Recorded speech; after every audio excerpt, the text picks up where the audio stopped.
It is September the 2nd, 2022. Time is really flying. God brought me safely yesterday from the lovely country of Namibia, but I believe I left my heart there, so I've got to go back and get it sometime as God arranges it. I hope you're well and that you're walking closely with God. It is the only intelligent way to live. Listen closely and microscopically to the wording of Genesis 2 and 3.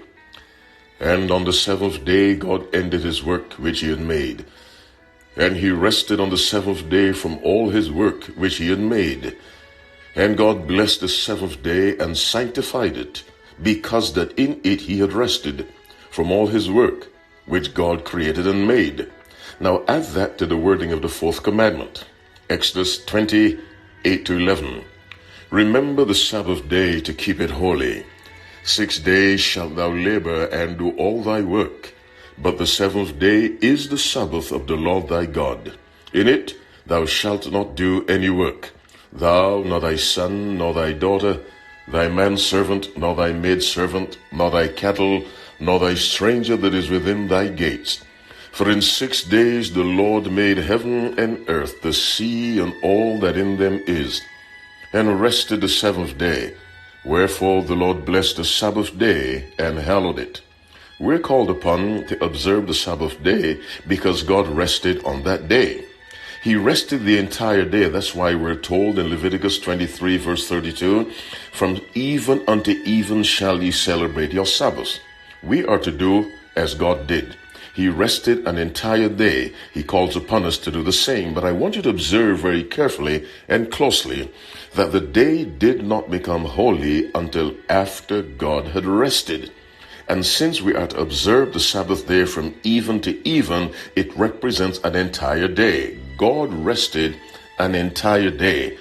After resting, then he blessed the day, which means while he was resting, the day was not yet holy.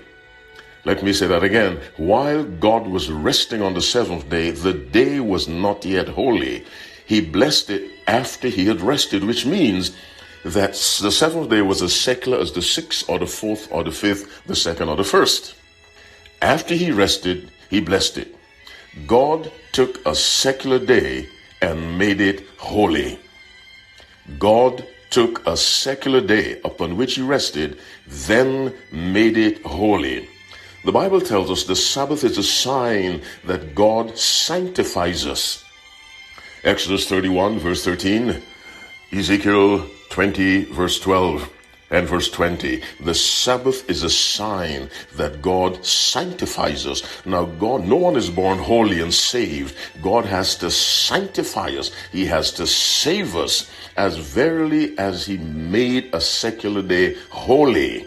God takes a secular, unsaved person and makes that person holy when that person surrenders to him. I say again, God rested an entire day. After that, he blessed the day, which means while he was resting, the day was secular.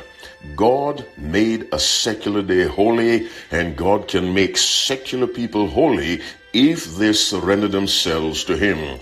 My listening friend, the Sabbath is a sign that God can sanctify you.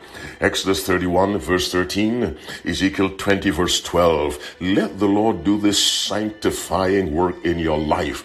He who sanctified a secular day can surely sanctify a secular person. May the Lord bless you as you surrender your life, or as you continue to live your life in obedience to the God who is able to sanctify you and make you holy. God bless you. God doubly bless your children as you keep the Sabbath holy.